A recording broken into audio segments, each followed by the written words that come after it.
Though no one in America needs an introduction to the hot dog, many just see it as a wiener in a long bun, with mustard and relish oozing from its sides. But there's so much more to it. Lives are dramatically affected by the Frankfurter every day, from the people who make them, to the people who sell them, to the people who eat them. They revel in the ultimate icon of American fast food. Jerry and I met in 7th grade.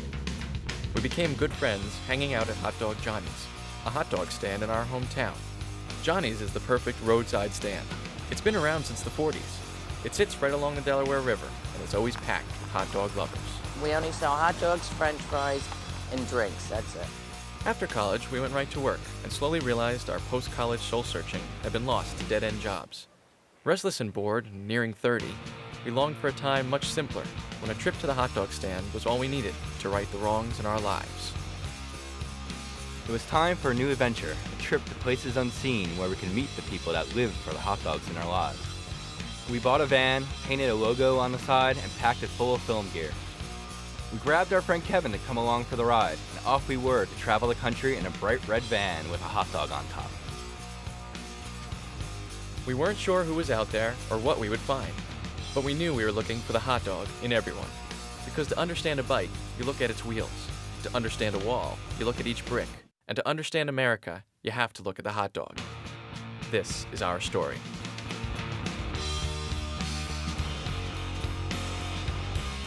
American icons are hard to chase, so we started at one of the oldest and best-known places. Nathan's is the granddaddy of all hot dog stands, and has been there since 1960. It sits right on the boardwalk, and we would go there whenever we could. Jerry loved the hot dogs there just as much as I did, but he couldn't stop eating them. Ever. I mean, never. Competitive eating is the most fundamental sport there is. I mean, these days you have all kinds of crazy sports gaining recognition. You have people jumping out of an airplane with essentially a snowboard or a ski on their feet. Well, I'm not here to denigrate that, but that is far afield from the basic sports of running, swimming, jumping, fighting, these kind of things, lifting. Those sports, the original Olympiad sports, are actually removed from the most fundamental sport of all, which is eating. The only thing more fundamental possibly could be breathing, and that doesn't make for much of a sport. But competitive eating is the most basic thing you can do. It essentially defines how capable a human you are. This is the one thing that drives life force. You must eat. And that's why I think people react to it. They're seeing something they know, that this guy is better at being a human, an animal, than they are. Now, I'm putting out a personal appeal to all Americans. If you can eat, if you have enough, what it takes, if you have the capacity, come to us. We can't find you. I can't go to every town in America and find the athletes. Hi, can I speak to George Shea, please? I can win. No, George, listen, I'm in it to win it, okay? It is more than just a publicity stunt by any stretch of the imagination. It really is an American type of gladiator type of a contest.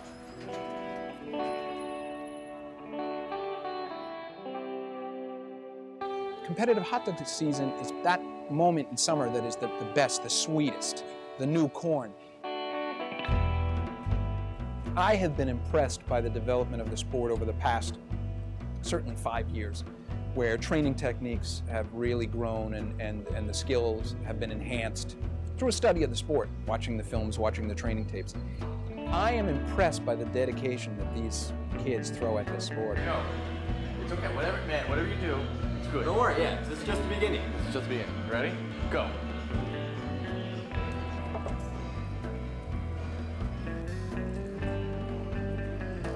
Everybody says, oh, I can eat 3 like that. I have 3 for lunch. I could easily get 14, 15. It's not true.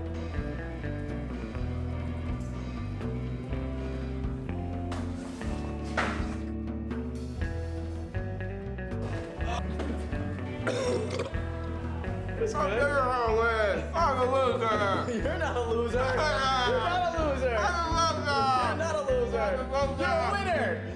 I came here to enter the Nathan's famous hot dog contest. It's been my dream to enter one of these.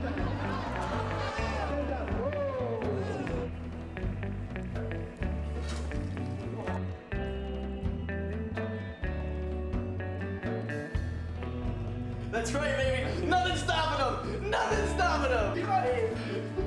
Eat it all. I don't know if everybody sees this. The aficionados of the sport clearly recognize the beauty of what's going on. Competitive hot dog eating is physical poetry. You have in Ed Croce and in a Mike DeVito, certainly in Nakajima, they're artists of a sort. And when people see Ed Croce eat, you see in him a purity and a truth. You can recognize in his movements just a physical grace and truth. The hot dog eating table is his palate.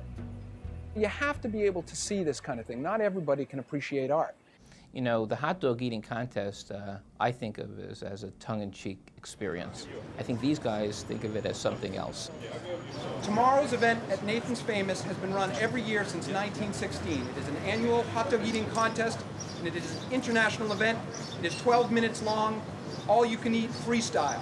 Well, I realize that my consumption rate of 16, 17 hot dogs in 12 minutes is not going to push me over the top. So, sacrifice myself, implode, in order to bring the mustard-colored belt of supremacy back to Brooklyn, back to the USA where it belongs. My mind is not going to listen to what my body's telling me. My body's going to say stop, and I'm not stopping. But this year, we'll see. We're going to redeem the title for the USA, for New York. I mean, after all, this is the Frankfurter hot dog capital of the world, right? What I hold in my hands is the World Cup of Competitive Eating, the coveted mustard yellow international belt, which goes to the international champion. It is a bejeweled championship belt. No one knows how old it is, and no one knows how much it's worth. It is to hot dog eating what the Fabergé eggs were to Tsar Nicholas. For the better part of a century, the title has been held by Americans. However, 2 years ago, America was dealt a devastating blow when Hirofumi Nakajima of Japan wrested the title and the belt from the United States and took with him the coveted mustard yellow international belt to Japan. 確か5、6年前に1回テレビで見て必ず出たいと思ってました。 People are talking about this story on the streets of New York. The idea that a Japanese guy has held the title for 2 years. Yeah. America wants this title back. It's history. As Croce himself said, and I tend to concur, he said Nakajima has to have a bad day for him to win, and I don't think Nakajima has a bad day in him. It's obvious I can eat more than him. If I knew how he did it, I'd be eating 40. Ed Croce, I should tell you, never experiences self-doubt. The man is a true professional. The man is at the top of his game. Unfortunately, the top of his game may not be high enough. And I'm not going to rest until I take it back. These Japanese have trained. They are meticulous, and no doubt they have had special enzyme agents implanted in them that will dissolve the hot dogs before they even get through the esophagus area. And it is clear that they've gone through operative procedures to implant enzymes within the stomach lining to dissolve the food before it even hits. とりあえず目いっぱい食べることだけ考えて集中して食べ始めるんですけど、いざ食べちゃうと、今年も辛いことやってるなって、つくづくきつくかなりきついんで。Aren't these the same people who are responsible for Pearl Harbor, responsible for taking Rockefeller Center from us? Sure. Would they stop at nothing to take the ultimate sign of machismo, the mustard-colored belt of supremacy? This is jingoism at its finest. We will have veterans of the Bataan Death March, veterans of the USS Arizona present tomorrow to just psychologically try to unnerve the men from the land of the rising sun. 多分みんなその辺すごい不思議に思ってるんで、その辺は自由に。Right now, I'm number one in America, and hopefully, be number one in the world.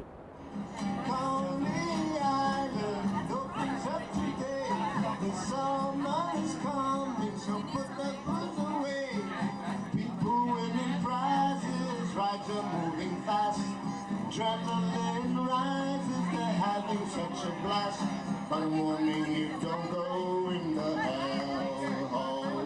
It's gonna Coney Island, it's gonna Coney Island, it's gonna Coney Island. Have ourselves a ball. Let's go to Coney Island, let's go to Coney Island, let's go to Coney Island. And I urge you now, do not push yourself or make yourself sick. Please don't make yourself sick. If you're feeling woozy or whatever, don't push too far. At 11 o'clock, we're going to rush you in like rock stars.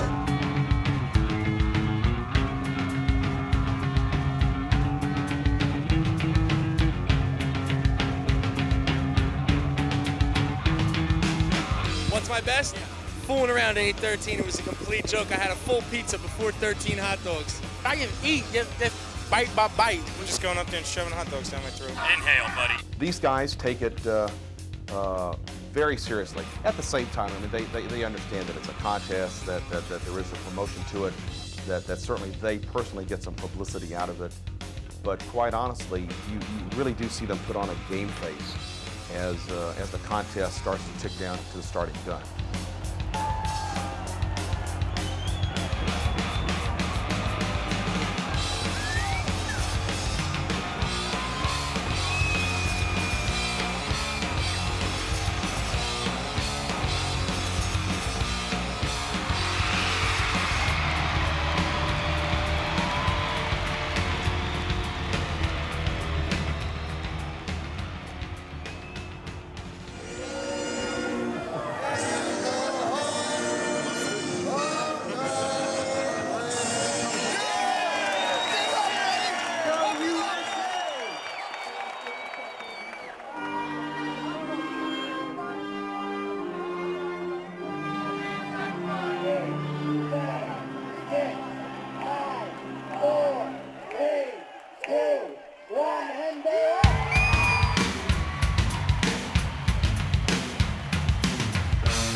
has 14 hot dogs and buns. At the Animal Cross, the American champion has 13.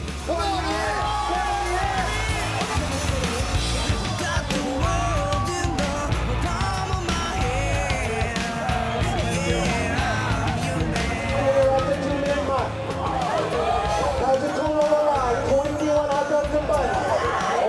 Nakajima, 21 hot dogs and buns. And Crutch, 20 hot dogs and buns.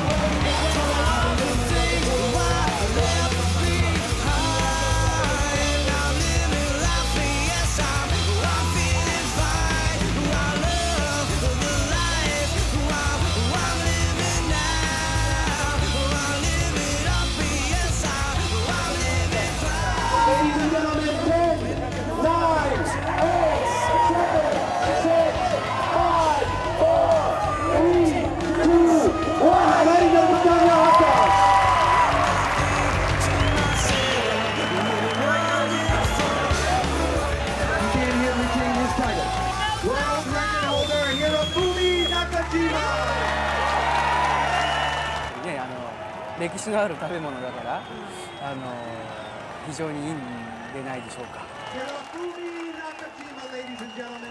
Heads were hung low. 3 defeats in a row is a clear indication that we have lost our supremacy in the world of competitive eating. I think that Ed is a great competitor. I think he's a great athlete. I think he could beat almost anybody but himself. Now he has said he is retired, and I believe that he will not return. Ed will be appointed to the board of the International Federation of Hot Dog Eating, a position suitable of what he's given to the sport. I think that we will see the 30 hot dog and bun milestone fall, and that'll be a great moment for not only, I hope, America, I hope it's an American champion, but for the sport. Feel pretty good. I can go into Cyclone.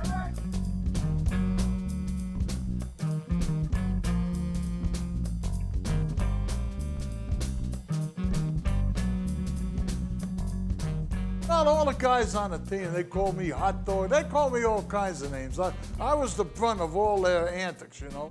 But it's a funny thing, even growing up in our neighborhood, everybody, all these men had different push carts with the hot dogs.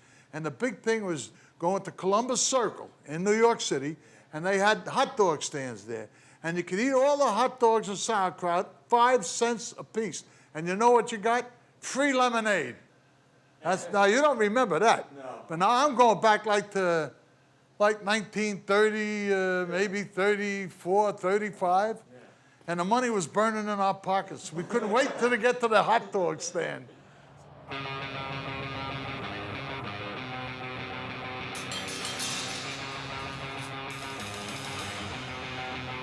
Jerry's news clip got us some attention, and calls came in from around the country. Suddenly, everyone thought they had a hot dog story to tell.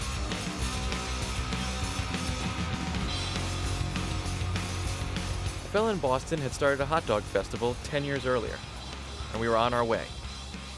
We began a trip that would span the whole country.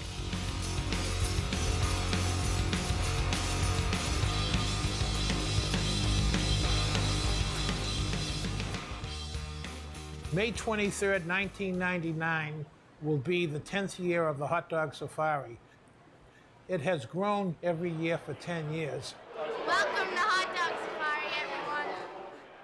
And hot dog, it's all American all the way. I'm Captain Lou Baby, and I'm telling it to you, it's the hot dog safari. I feel so good, so proud, and so elated to be at the hot dog safari. Woo! Frank DeFord, the great writer, had a daughter, Alex, who died from cystic fibrosis.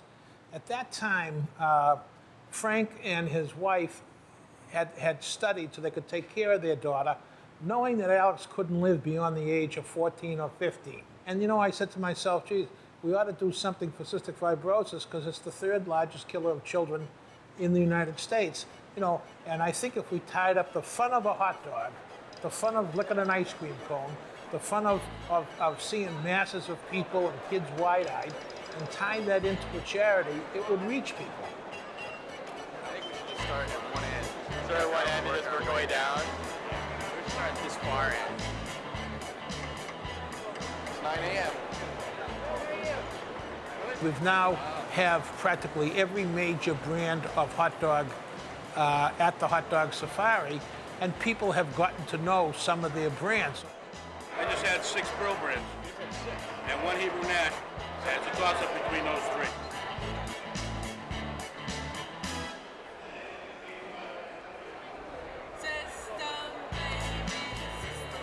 3. We sell a ticket for $10. The whole $10 goes to cystic fibrosis. I think at the end of the 4th year or the 3rd year, it just became so big, we had to have experienced people who could feed that many troops. The Massachusetts National Guard has been fabulous. Right here, wait for someone to bless the kosher. The rabbi will be here soon. Do you work for Empire, or you're like a private like kosher contractor? This is your combat training of keeping a cool head. I think you guys are the ideal candidates for cooking this stuff. You know, most people probably freak out. 100,000 hot dogs, 20 guys. Well, they're good. This is when they keep level heads. Rottweiler. Don't the pincher. Uh-oh, I don't know who he is. I love hot dogs and beans. I love hot dogs plain. I love hot dogs and chili. Hot dogs, chili and sauerkraut. Hot dogs, anything you got, give me a hot dog. I love hot dogs. Woo, so good. It does my heart good and everybody else to see a true family event with everybody smiling. But the real important issue here is not only for people to have a good time, but for an awareness of what you can do with your money to help conquer children's diseases. We need to get out of here so I can dump this in the trash somewhere.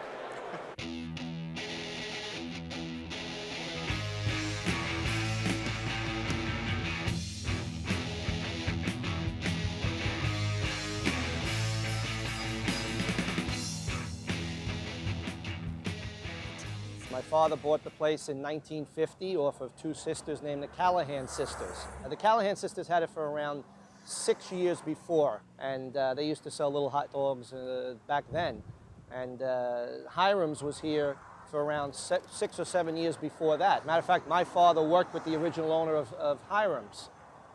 The place, from my understanding, was established in 1932. That the original owner was a Mason, and one Mason calls another Mason Hiram.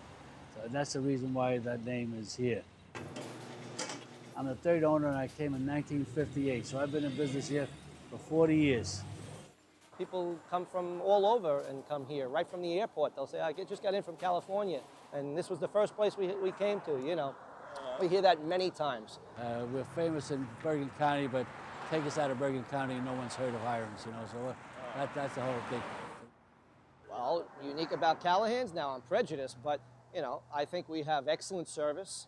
I think we have a top quality product. I haven't got the slightest idea what's unique about Why this. do people keep coming back? I don't know why. I hope not as long as they keep on coming back, I don't know what the reason is, but they do. People try to make a rivalry because they can't understand why the two places are side by side for so many years, but it's just a unique situation. You know, Macy's on 34th and Kimball's on 33rd, and they got along okay, I guess, and they made out pretty good.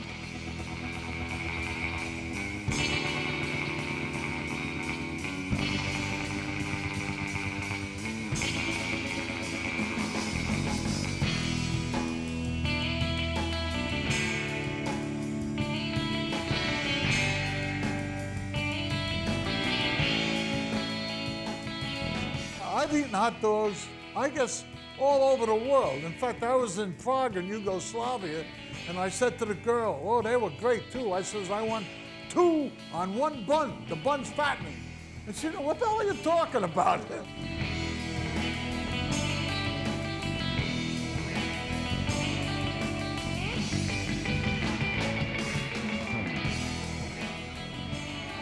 We've got about 1,200 people coming tomorrow to Capitol Hill. We have this event every year. It celebrates National Hot Dog Month. And you can barely get 100 lawmakers for a roll call vote on Capitol Hill. But you serve them some hot dogs and you bring in some Major League ball players, and they turn out in droves. I always look forward to getting my baseball and eating a hot dog. We're having 4,300 hot dogs tomorrow, and that's enough to circle the Capitol Dome 4 times. I had one former Speaker of the House say to me, I get more members at the hot dog lunch than he gets at a quorum call on the floor of the House of Representatives. Why did you come to this event? I enjoy it every year coming here. It's good to see the many meat producers of hot dogs. It's good to taste each and every one of them. Principally, the reason I came today was one out of hunger, but it's been satisfied very tastefully. How many hot dogs did you eat today? Well, I only had 1 today so far. But I expect to have another one before I go back and preside on the floor. I'm Congressman Dan Schaefer from the state of Colorado. How do you feel about the National Hot Dog and Sausage Council, that they're doing this whole... Yes, I know they are. We've been doing it for decades, but we didn't bring ball players until 1991. And I'd say that the lunch was transformed once we brought the ball players in. Well, it's hard to imagine a baseball game without a hot dog, isn't it? Well, shucks, anytime you go to baseball games, football games, a hot dog's just a natural to go along with it. Do you like hot dogs? Well, I eat them occasionally. I don't eat them for breakfast, lunch, and dinner, but, we have them occasionally here and there, especially at the ballpark. Whenever I go to the ballpark, I'll eat a dog. So America's favorite pastime is baseball, and America's favorite munch to accompany baseball is clearly an American hot dog.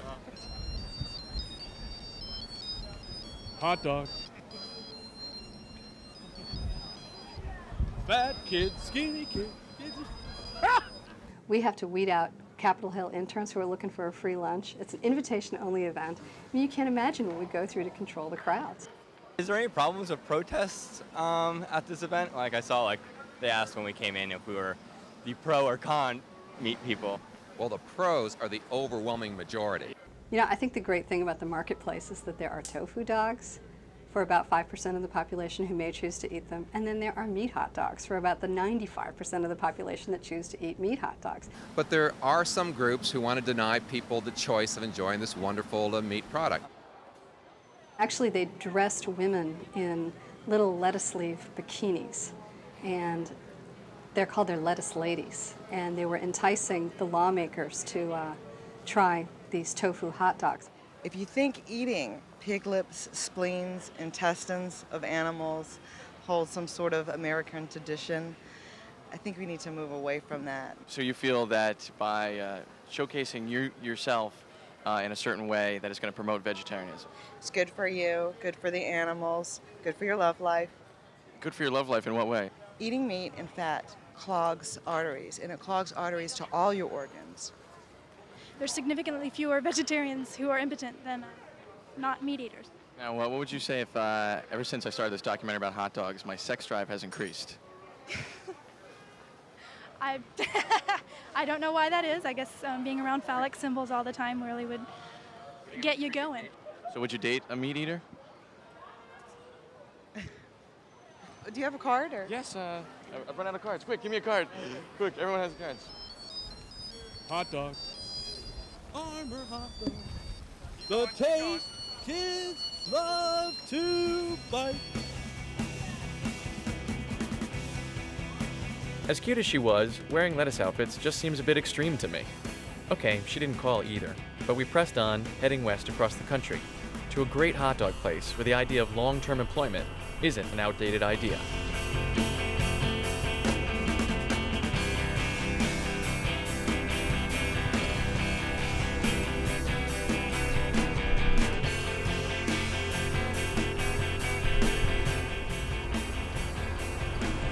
Chris, where are we going? Ohio. Oh my God. It's so cool.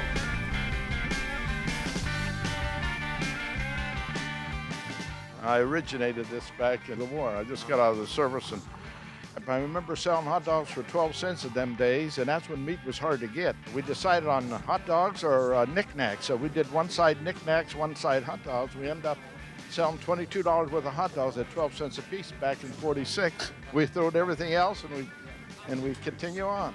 Really did a great job on that. We're surrounded all but good people, good brothers, good people. I guess I've been in it for about 40 years. How long have you been here? 27 years. 25 years. 10 years in September. It's been about 20 years. I'll be here 20 years tomorrow. I've been with these fellas since 61, 62. All your employees seem to be long-term employees. They'll stick around for, I think it's very unique for, a restaurant most of the time. Can you explain why a lot of people just stick around? They love working here. Anyone? You need a burger, please?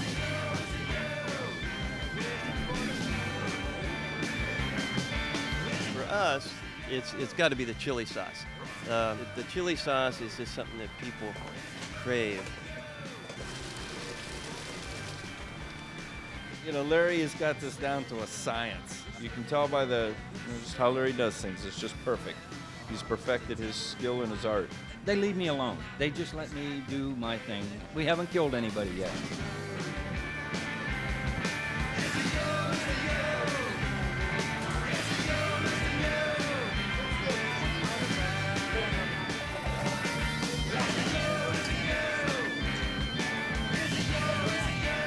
After 25 years, I still eat them every day. But I'm not tired of them. After 25 years. I just got married today, so we came here for lunch. Wait, you just got married today? Yeah, this morning. Wow. So this is like the reception. Yeah, I guess.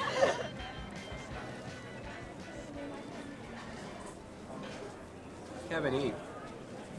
Must film. Kevin, eat. You must eat in order to film.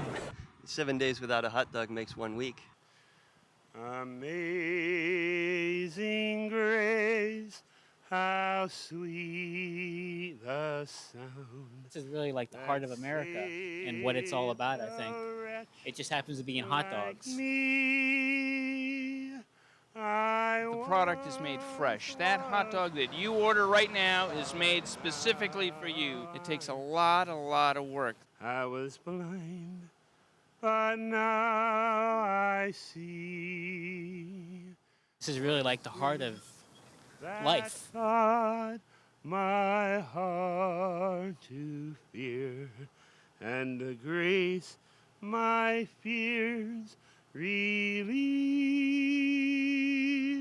How precious did that grace appear the hour I first believed.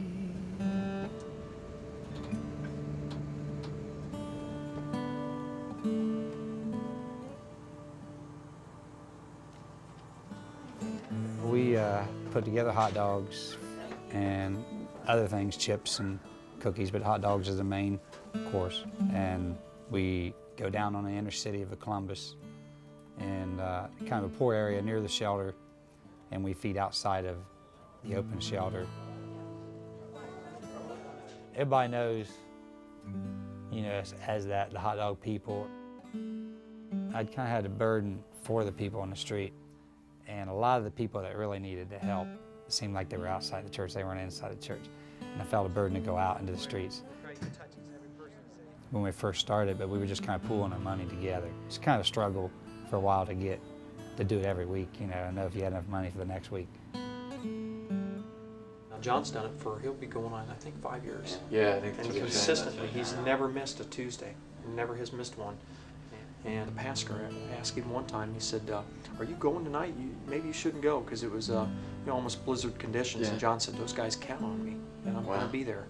And he went. I started off, you know, pretty much early in the morning, because I got a lot of different places that I go pick up stuff that's donated, and they give me the cakes and pies and stuff that they pull off the shelf that day. I go over to the church and I drop all that off there. I get there at 9 and I take a time out for prayer. I just drop the stuff off in the kitchen and I go pray for about an hour, 9 to 10. And then I come back out and make sure everything's set up for the ladies, and I go on over to the food bank. I order stuff there that's been donated, like from large corporations.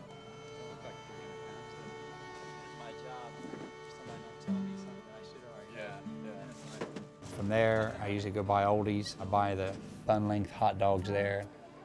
And I get back to the church. The ladies usually already got it started, and I jump and help either unload my van, my stuff, and then help them get the stuff cut up.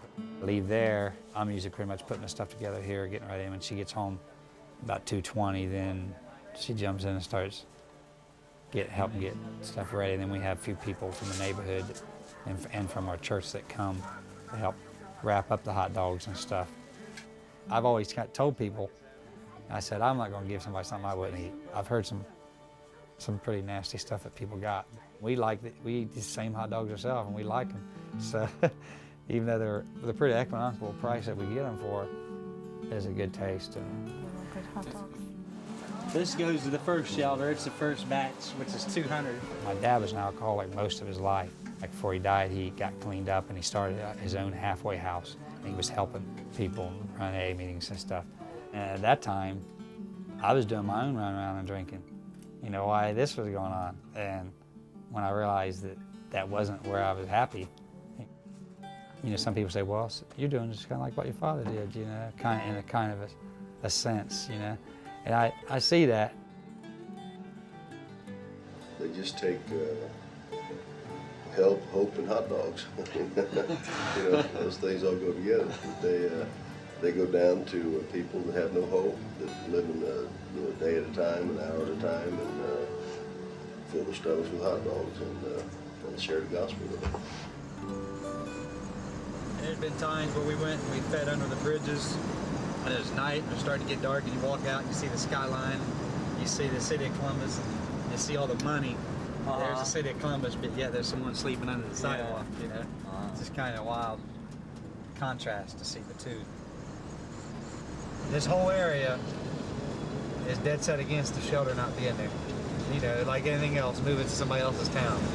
All they see is a negative. They see the drinking, but they don't see the people that I meet.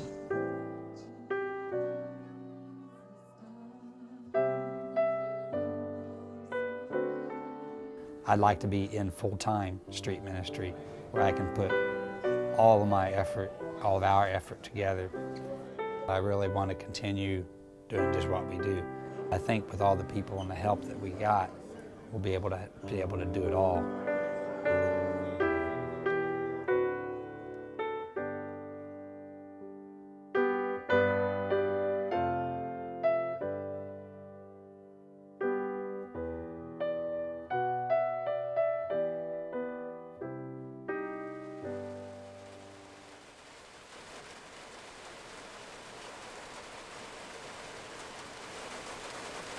Chris. Yes. Did you understand the consequences of drilling holes in the roof of your van? That it might leak, I was prepared for the consequences and the ramifications of drilling holes in the roof, yes. It is what it is. Well, I was worried that the bolts on that hot dog were coming off. When you think of Indiana, you think of farm country, and you think of agriculture, industrial, things of this nature. You think of the 500, you think of cornfields, you think of everything but hot dogs. Most every community of any size has a festival. There's a gazillion festivals throughout the summer and fall in Indiana. When we thought, what can we do to make a festival here in Frankfort that's unique to Frankfort, Indiana? So we brainstormed and we thought probably our best asset is our name. Why not have a hot dog festival? Because at one time Frankfort was known for being a producer of many hot dogs. Selected the last week in July, which is National Hot Dog Week. With being based in Frankfort, Indiana, home of the mighty fighting hot dogs, it was just a given that this has to be the hot dog festival. This festival hangs on the word hot dog. First year we started out with simply a Saturday festival. Started with basic hot dog trivia and hot dog related events. And each year the festival has grown, and there must be something to hot dogs because they just keep coming back. Well, why can people have a hot dog festival? Tens of thousands of people. Because this place has been known as hot dogs from day one, I guess. We serve about 8,000 to 10,000 hot dogs tomorrow. We have atomic dogs and Polish dogs. Well, why do they call it atomic dog? They got jalapeno peppers in them. We had half-pound dogs and quarter-pound dogs, and you name it, we've got it. What are you gearing up to eat? Big old footlong. Footlong hot dogs with cutting sauce on them. Same thing, footlong. You have to remember that we are in the Midwest, and we're in pork and beef country. If we were in LA, a tofu dog might work, you know, but in Frankfort, Indiana, there just hasn't been a need for it yet. It's great. This is an opportunity we're using as our church. We're calling it the Faith Family Pit Stop. Would be preaching any sermons related to the hot dog or the hot dog festival? I've yet to find that one in the Bible, anything about a hot dog. I think it's in Revelations. Oh, okay. Well, I'll have to research that for Sunday morning. I got this hot dog cinnamon gum, man. I haven't had any of this.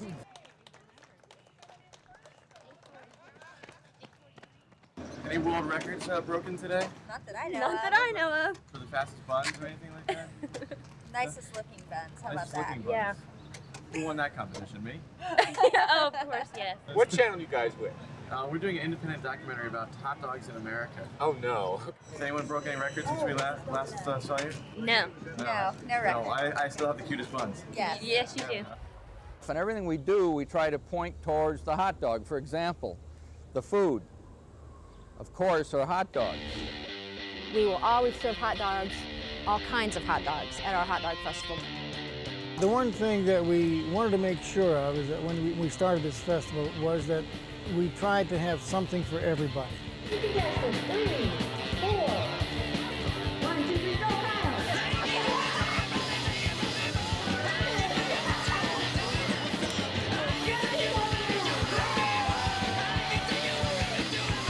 We want activities that would be beneficial to all ages of people. This is the first time bobbing for wiener? Oh yeah, yeah, sure is. The 40 connotations of this whole event, it's unavoidable. Could you describe the experience to us? Cold and slithery, like little snakes. This is deep show material. We have activities for the kids, we have activities for teenagers, we have activities for the older folks. You think that the big guy dressed up like the big weenie is going to get out of control or anything like that? Well, let's hope not. I'd hate to have to take him to jail, you know. $15, buy a movie t-shirt, $15. 2 years ago, we expanded it to a Friday night festival as well as our Saturday festival. Have hot dogs, hot dogs, hot dogs, and country line dancing all evening.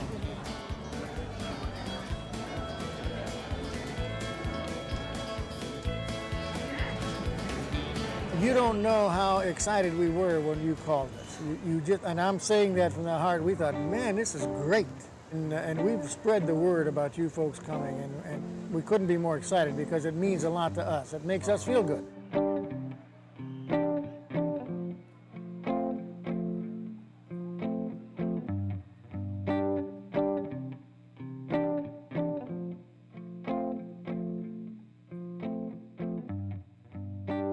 I've never eaten a piece of seafood, chicken or turkey in my life.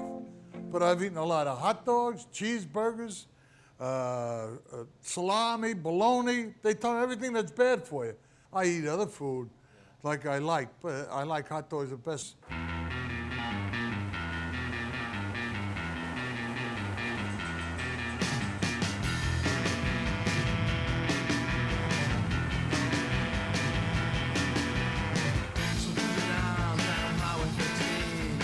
Hot dogs are definitely a trademark typical of Chicago. How many hot dogs are sold here every year? Oh gosh, over 2 million a year, and that's about a little over 5,000 a day. I guess it's because we're the world's busiest airport. We've got over 185,000 passengers coming through O'Hare daily. So 5,000 hot dogs a day for 185,000 passengers a day, I guess that's about right. Is there a lot of vendors? Is it mostly just carts? We have a lot of carts throughout the concourses and the terminals.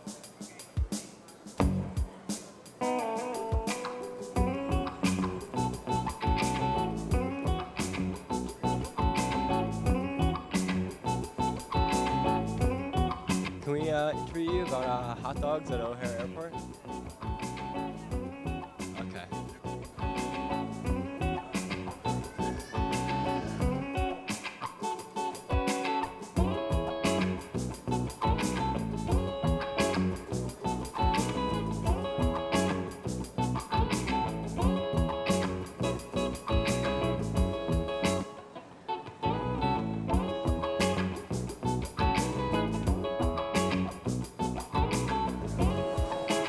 Are there a lot of hot dogs sold here? I would see one goddamn hot dog. Where are you going?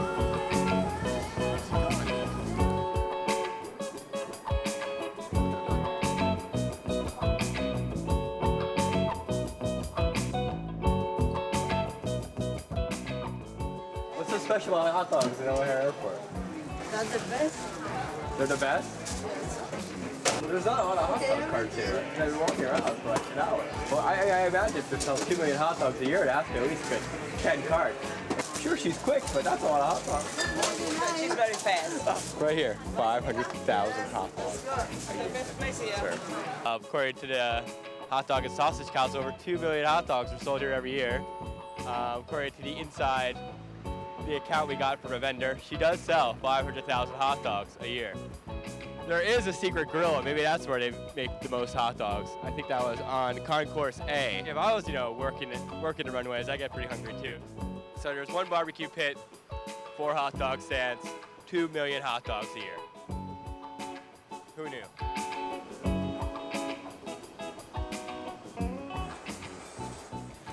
Bob Schwartz? Yeah.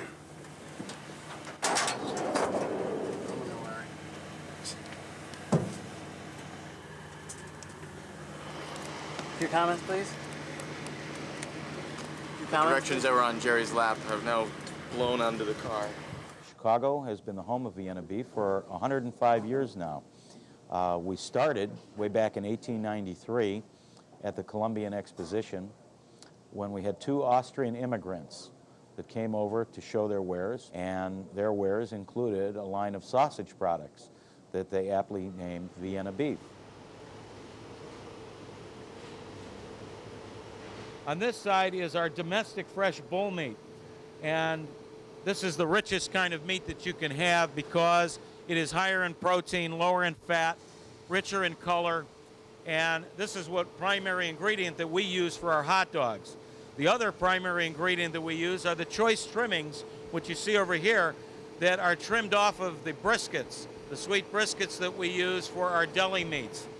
It's the combination of bull meat, trimmings, seasonings, and spices, and we will end up with the hot dog emulsion that they'll end up stuffing into a casing. They're preparing that same sausage to go into the smokehouse. Once it's in the smokehouse, we cook it under hardwood hickory smoke conditions, all natural smoke conditions. We've been making it that way since our company started. During the Depression, obviously people didn't have a whole lot of money, and what they were looking for was the fast food meal for a small amount, and the hot dog created that, the Chicago-style hot dog, where people could get their hot dog, mustard, onions, relish, tomatoes, pickles, and they created a meal on a bun, sort of dragging it through the garden, as you will. The Chicagoland area is just inundated with hot dog stands, and there are more so than most of all the other fast food chains combined. There are close to 2,000 hot dog operations, of which we service between 1,500 and 1,600 hot dog stands right now. Really, we've taken the lowly hot dog and we've made it a star and put it center stage. If I could make one ingredient that I could put on my hot dog, it would be nostalgia. Everything else is easy, but the nostalgia is the one ingredient you can't buy. It works out well, and you know, Chicago just took a loving to it. I mean, people in Chicago, they order them by the dozens. They hit you hard for dogs in Chicago.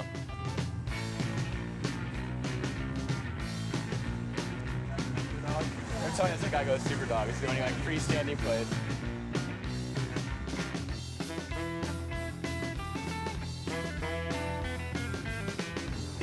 Set this to the Contra or the On? On.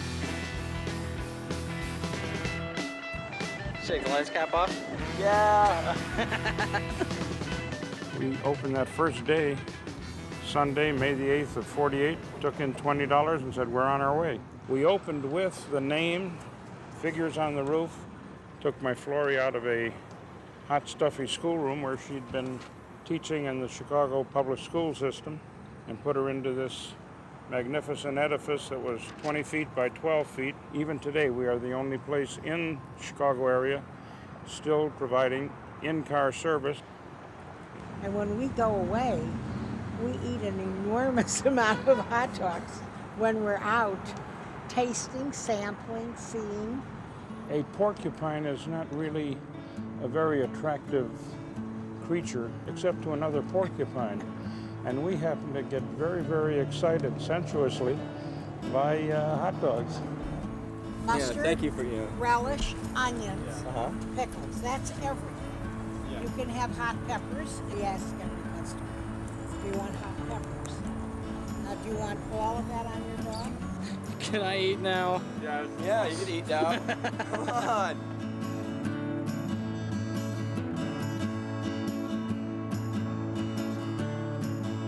Oscar Mayer won't grant us any interviews with any executives or anything. I don't understand that. I don't know. I mean, we're not talking about the CIA. We're talking about hot dogs, the most basic of fun foods and part of America.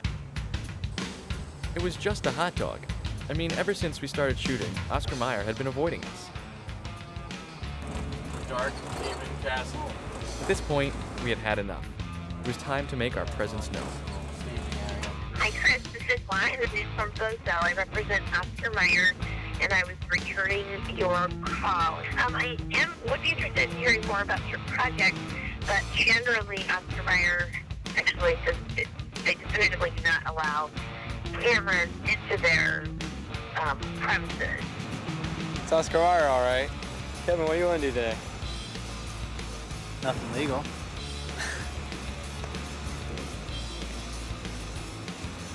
No, I think we have enough business cards here.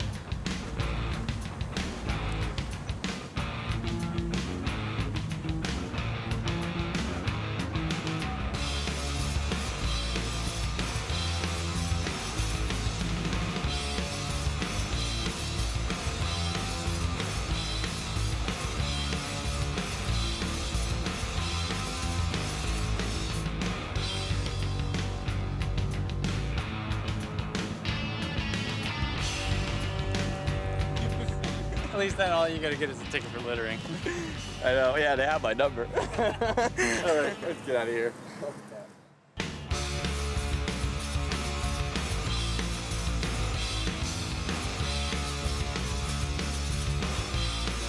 After clashing with the corporate giants, we need to get back to basics and hang with a more personal crowd. A homey family version of manufacturing. It's a freaking castle, look at that. Our great-grandfather started the company in 1880. When he was growing up, he decided that he wanted to become a Wurstmacher, or sausage maker. He ended up leaving Germany with about $400 in his pocket and these recipes, and came over to America and settled in Milwaukee because of the strong German population that was present in the city. He ended up going to work for a woman, Mrs. Gertner, who had a butcher shop, and the shop is located right downstairs where our retail store is. Sausage really is the first convenience food that was ever invented. Hundreds and hundreds of years ago, it was a way to preserve meat and keep it around so it wouldn't spoil. It's also a convenience item because it's already pre-cooked. All you have to do is heat it and it's ready to go. The product has not changed in 4 generations. It's a handmade product. It's in a natural casing. It's smoked over hardwood fires. So it is really a unique item in today's world of high volume mass produced products. Sausage, I think, is got lots of protein in it, and it's got lots of vitamins and nutrients, and it's a good food. I'm a pretty slim guy and I eat a lot of sausage.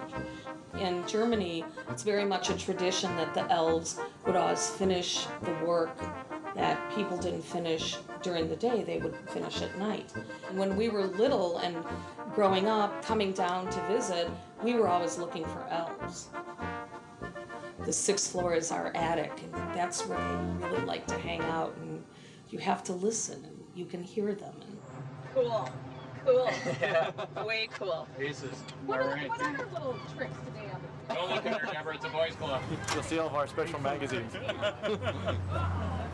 I don't even know what the hell's in them. All I know is I like them. And what I like, I'm gonna eat. I don't have to have protein and iron and all that stuff.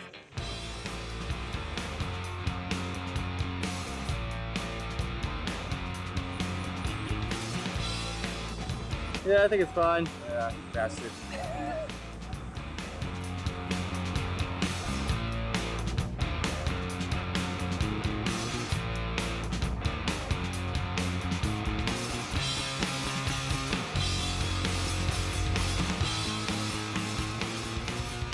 Chris Paddock is with us today, so is Jerry Beyer. They're movie types from New York who are doing a look at the hot dog. Chris, can one say with absolute certainty that the hot dog was invented or discovered at the 1904 World's Fair in St. Louis? That's pretty much the accepted history. That was the marrying of the bun to the hot dog. So the hot dog was coined in 1906. What did they call the sandwich in 1904 at the World's Fair, if indeed they served it at all? You know, the phrase Frankfurter was coined way before that, just having come from Frankfurt, Germany. Yeah, the actual image on the hot dog of the the Frankfurter on the roll happened here in St. Louis. You can't sell it outside on a cart east of Tucker Boulevard in downtown St. Louis, although Charlie Santangelo, with the aid of his lawyers, has figured out a way to do that in Keener Plaza. I mean, it's against the law to sell a hot dog in St. Louis, downtown St. Louis. You know, you say, what do you mean it's against the law? You can do everything else, but you can't sell a hot dog. I'm originally from New York. Been working in the restaurant business for 23 years, and that was ludicrous that here where they started a hot dog, you couldn't buy one in the city. So I spoke to my lawyer, and he says, well, let's see what the law doesn't say. So he read the law and picked it. He says, well, it doesn't say you can't be in a public park. We settled on Keener Plaza, which is about 2 blocks north of the Arch. So got every permit I needed, got down there, first day opened up, and I've been successful ever since. It kind of reminds you of Chicago or New York when you walk out and there's a hot dog stand outside. I mean, I don't break the law. I just push the umbrella, let's say. Tough to beat the now famous Woofy dog here in St. Louis. As a matter of fact, we have a representative from Woofy's with us today, wearing the Woofy's t-shirt.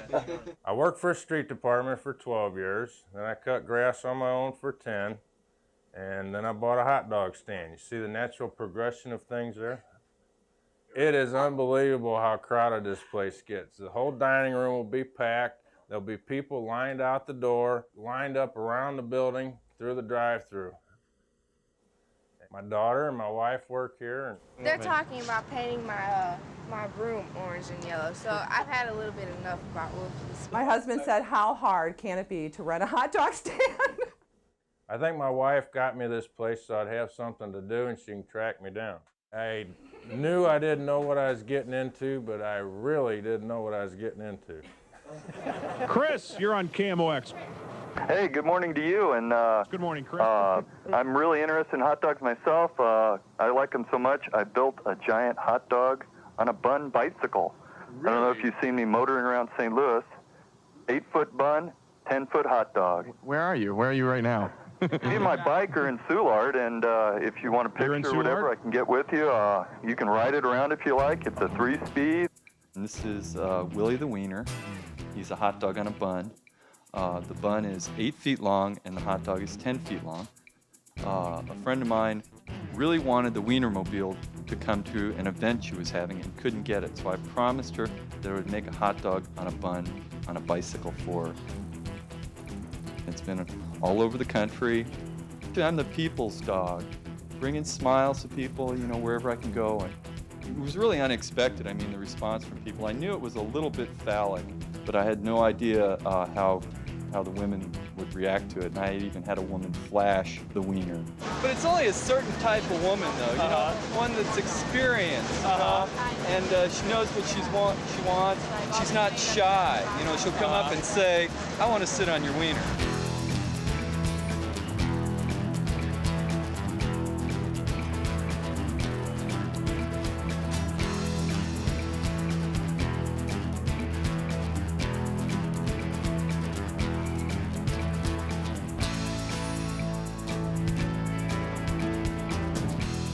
I was hoping to carry beer in.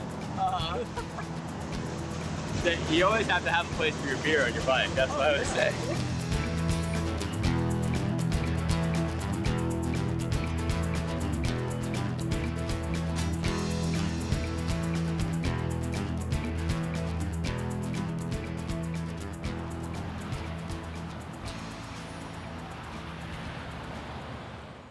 Any anticipations for the Lucky Dog shoot? I think it's gonna be I think we're gonna get definite flavor of New Orleans.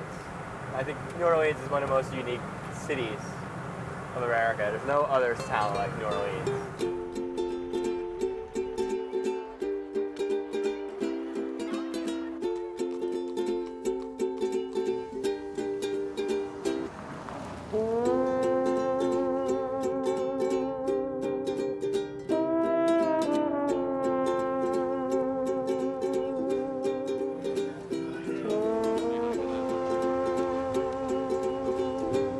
This is the big sleazy. Everybody comes and everybody thinks their story's original. In 1947, two brothers, Stephen and Erasmus Loyacano, started Lucky Dogs, and they owned it until 1970 when Doug Talbot bought it. Okay. Big bite. We're one of the traditions of this city. We walk slow, we talk slow, and we work slow, and then we party hardy at night. No day's ever the same. Every day's different. You have the type of workers we have are transient. They may drift in for a day, work for 6 or 7 months, and then be gone and show back up 3 or 4 years later. Well, I've been with Lucky Dogs. I was with them from 77 through 84, and then I came back in December of 94 and started again. Jim worked for us back in the 70s when you had the hippie generation and the flower children in the quarter, and Jim was a part of that. And then Jim left us after a number of years and went to California for approximately 10 years. Well, I think that's one of the reasons why I want to get back out on the street is I really didn't enjoy being in an office that much. He said, you know, working for Lucky Dogs in the quarter was like being at Woodstock every day. And he said, I'm coming home. I said, Jim, don't do this. You've got a home, you've got everything you want out there. He said, Jerry, I'm coming home. And the phone clicked, and it was about 7 or 8 days later, Jim was back working a hot dog cart in the same corner he had worked 10 years before. How many days a week do you work? Kind of depends on my mood, really. A lot of these guys have been carnival workers in the past, or they have worked at concession stands and football stadiums. Normally, they would have nothing in common. But working the street together, they develop a camaraderie that you normally would not see. I mean, we are about as equal an opportunity employer as you can find. But you have to realize these are guys who are selling hot dogs on one of the wildest streets in North America. Everybody on the street's partying and drinking. And you're asking them to go out there and remain sober and not drink in a total partying atmosphere. And there's very few people who can do that. It gets hectic sometimes, you know, you really don't have time to think. You're just serving and trying to remember what the people want on their hot dogs and how they want it, you know. The quarter's an exciting place for them to work. It's partying, but they're being paid while they party on the street. This is Bourbon Street, you know, music, sex, rock and roll. And if the film doesn't work, I've got corners for all of you. Come on back.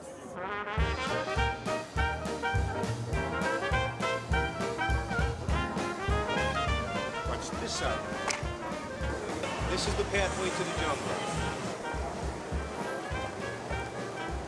You're doing a fine job. You can get a job as a roach. A real roach? A real roach. Thank you, sir. Of course, real roaches come out at night. What is a roach actually? There's only a few of us that call them roaches, and I started it. It's just basically the guys who are out here, their only livelihood is what they can hustle off the street. And they're people that we can depend on to see every single day that we're out here. They don't burn us, except on very rare occasions when they're too drunk.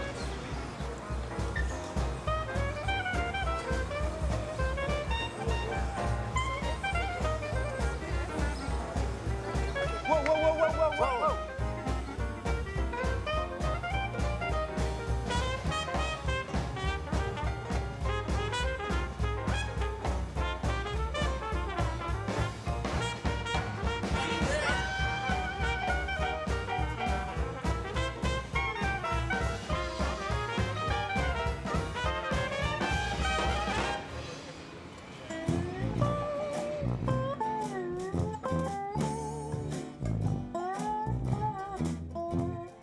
The everlasting party of New Orleans wiped us out.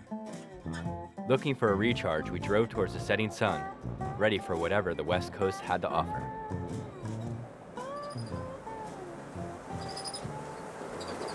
We're detouring. We're going to Deja Vu. You're Deja Vu.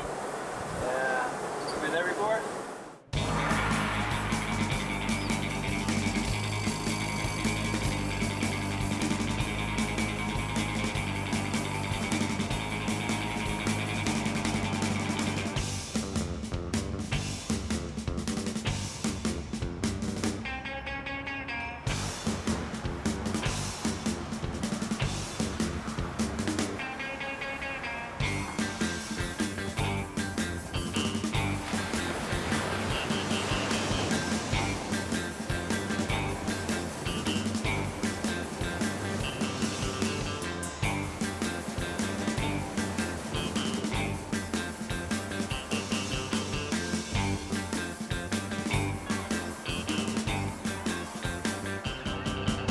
The company was founded by Dave Barham in 1946. He opened his first location in Santa Monica on the boardwalk. Most of his stores went into malls. Our hot dogs are made to order. They're fresh. It's on a stick, so it's got a little tool that's like easy to eat and go.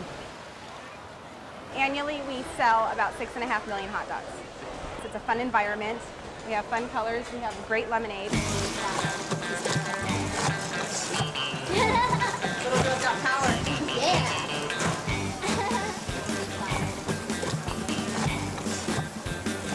They love attention. Why do you think they wear the uniform? It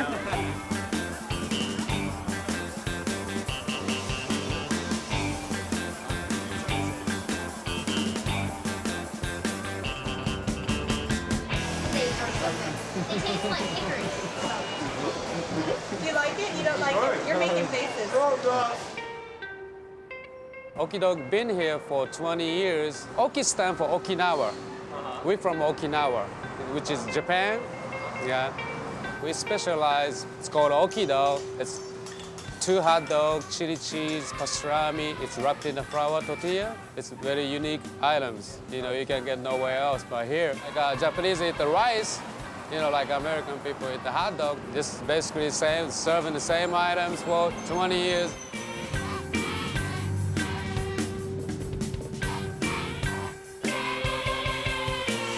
You don't want to do an interview? All right. Okay, thanks a lot. On show the camera on. It's on. He was looking at his Penthouse magazine and a Centerfold opened when he was telling me that. No, not right now. I don't want to be interviewed. We're here at Tail of the Pup in Hollywood, California, where the owner wants money for us to interview him. This is the first hot dog stand that we ever gotten someone asked money from us. Yeah, everyone's out for themselves here in Tinseltown. There's probably a large avocado here somewhere. Probably a large burrito somewhere.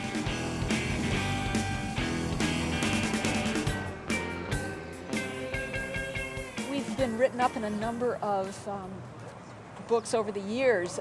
Food critics talk about Pink's, and when you come to Pink's, it's kind of a nostalgic walk into the past.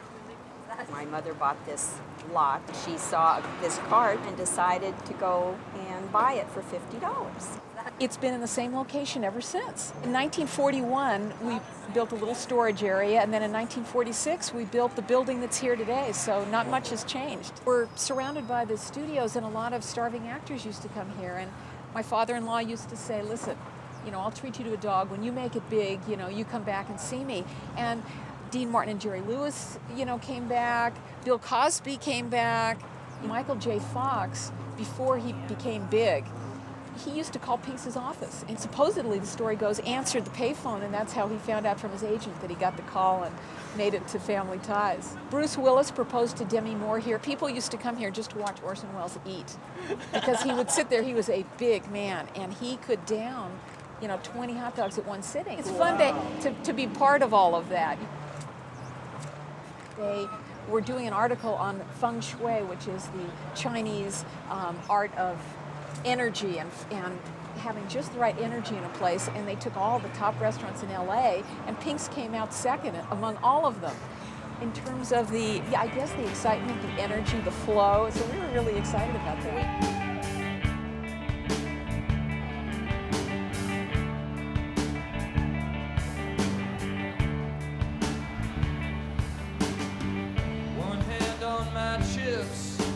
The other on my drink.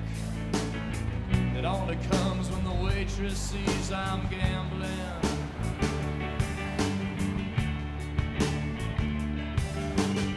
The phone near my bed smells of wine and cigarettes from the other night when I called you up rambling. Vegas, baby, Vegas. Vegas! We're gonna make our investors proud, Chris. No broken heart mender, but I just heard Elvis sing "Love Me Tender." Yeah. I want to gamble some money. No gamble. I want to gamble. Las Vegas, got to let you know, not the man that left you days ago. Hey, there's a Footlong hot dog, 79 cents. Meet me in Las Vegas, in this city of sin. I don't care if I lose all my money, if I never lose you again.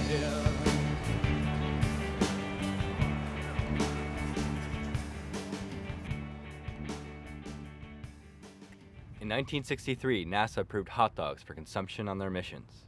This is the closest we got to the space environment. Welcome to Flyaway. We're going to take you on up and we'll have some hot dogs while we fly. Get relaxed. You get out there and get relaxed, it's easy. Bend the elbows, keep them right here. Don't let the wind blow them behind you. Keep them forced right about here, chin up, and into that. That's all it is.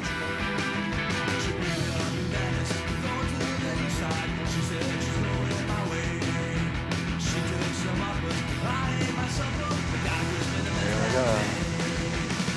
You're gonna get hot dog buns up your nose. I've had worse things up my nose.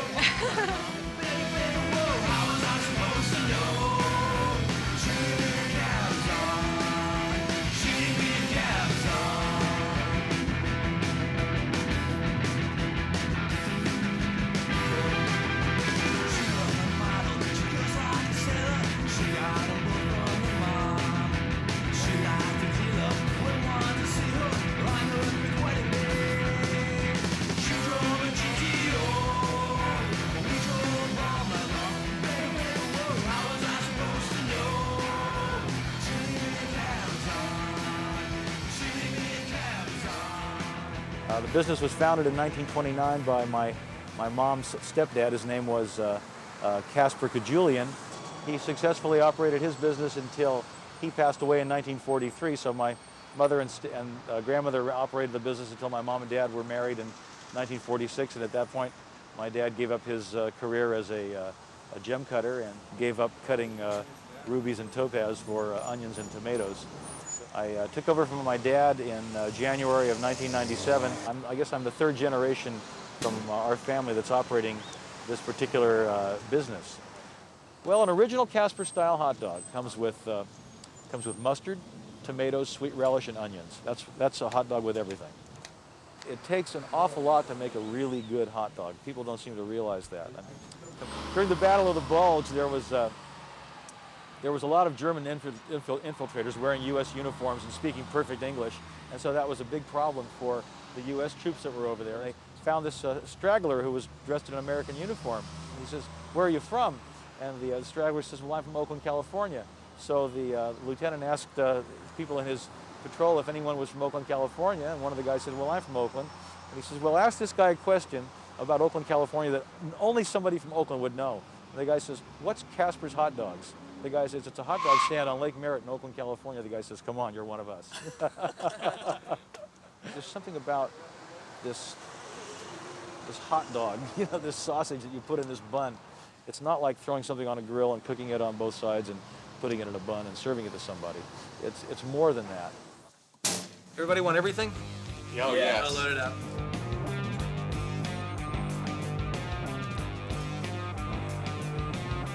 We had heard of a sculpture called Tube Steak City. Having no idea what we would find, we were led to the warehouse annex of the Oakland Museum.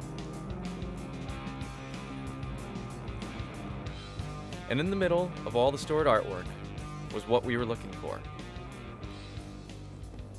Lying underneath a plastic tarp, it was all there.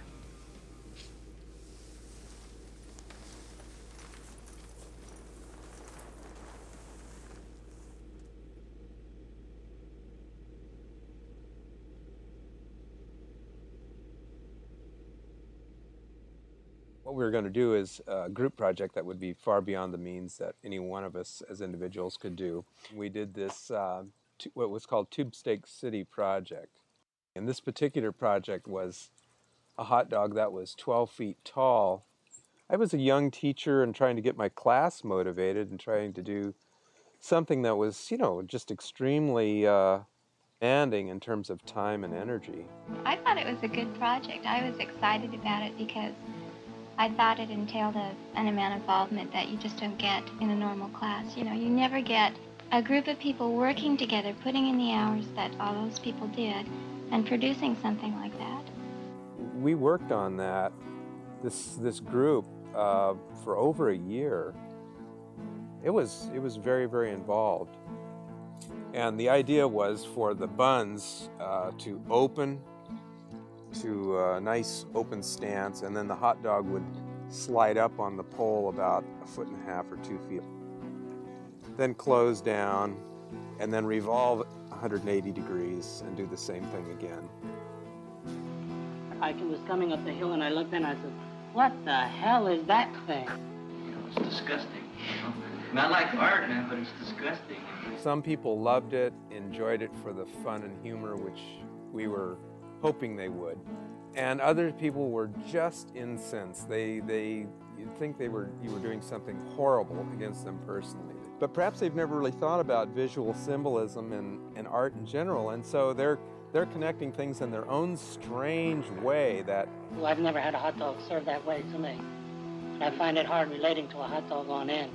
I'm struggling with it as a piece of art. Well, I don't know if it was art, but we were certainly doing an art-related activity and experience. I thought it was very, very sound educationally. I felt very good about the whole project.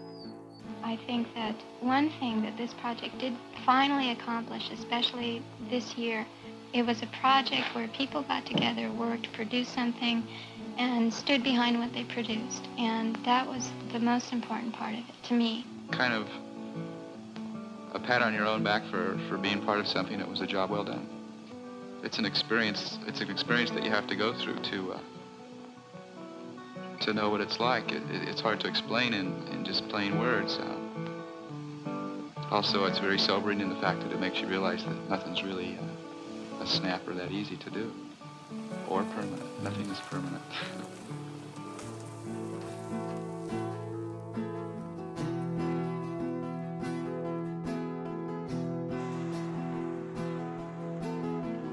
It seemed ironic that we had been searching for the hot dog in factories, festivals, and stands, but it was a giant hot dog sculpture that made us realize how profound and everlasting the icon is.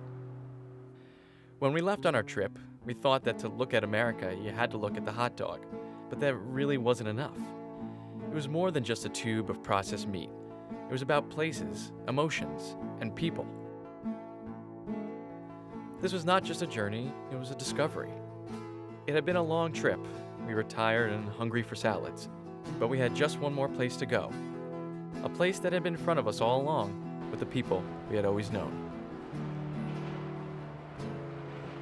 Chris's grandparents started dating at a hot dog stand in the 8th grade. Bend over. It was their 50th anniversary, and we're going to take them to a place they knew all too well. Rutt's Hut was originated in 1928. I think there's a lot of tradition. I mean, everyone that comes here, old timers to young kids, you know, they tell you my grandfather or my dad or my parents used to date and come here when they were kids. Yeah, this is exciting. Racing on 21, the hot rods. People getting married here, people meeting here, people necking outside in the parking lot. Just, you know, a lot of tradition. Oh, we were married in this church. Oh, married in that church. Oh, married. Oh, they look busy today. Oh, they're always busy. Yeah, I guess they are. They're known throughout the world. That's true. I don't think they've ever been here that they haven't been busy. Look at the steps. Oh! We're not making out tonight. No way. Married for 50 years, but before that, like together for how many years? 10 before that. So Ten before that. 1937. She was 11 and I was 12. We were in the 8th grade together. Now, I don't know if this is true or not, but he said when I walked in the classroom, even though I had little skinny, toothpick legs, he fell in love immediately and said, this is the girl I'm going to marry. Well, I bowled her and I was all over the place. 1937, boom, that's it. Don't get a fish sandwich here. I had a scallop sandwich here once. Scallops. Two hot dog platters, one for each of you. That'd be good. The relish is definitely, you cannot find this relish anywhere. It's one of a kind. Abe Rutt brought it from Germany, I believe, and there's minimal people that have the recipe. You know, the 4 partners and our chef. So. What happens if the chef quits? Well, he's a family member also, so we're not too worried about it. A toast? Oh, toast. Well, you know, happy anniversary. Would you like me to kiss my 50-year-old partner? Oh, I thought I'd taste some onion. I hope you come another 50 years. Thank you, thank you.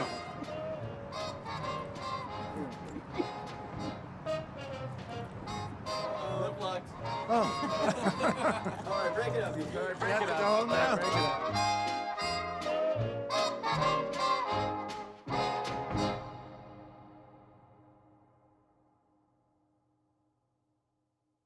It had become so clear.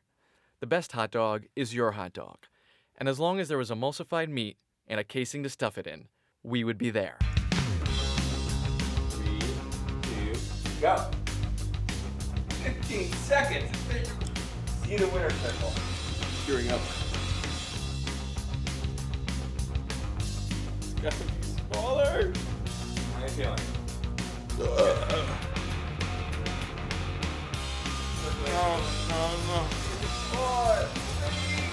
4, 3.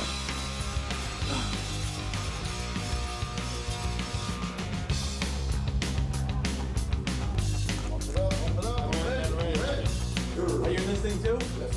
I just tried one. I wanted to see how fast I could eat it, and I ate it in a little less than 30 seconds. Chris, we talked to Big Daddy. He says he's going to win it. He's going to take it, all 347 pounds of him. I estimate about 2 a minute. Complete lie. Complete lie. Maybe I'll slow down a little bit, maybe 15. They don't realize. They have no concept of what it takes. I'm just a professional eater, that's all. I had my spleen removed earlier today. There's no competition. Chris, you nervous? I'm extremely nervous. I'm starving. Contestant number 12, Chris Payback. It's a beautiful, here it comes. Oh, here they come. This is for the big crowd. Are you ready? And the clock will start.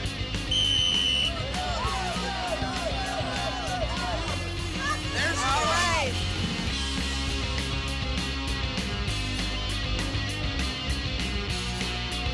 Gotta get that back. Well, these guys look to be pretty even, though. Contestant number 1, George, and Big Daddy. Can you go on your first and second? There you go. We're in a dead heat. All right, 1 minute left for the contest. 5, 4, 3, 2, 1.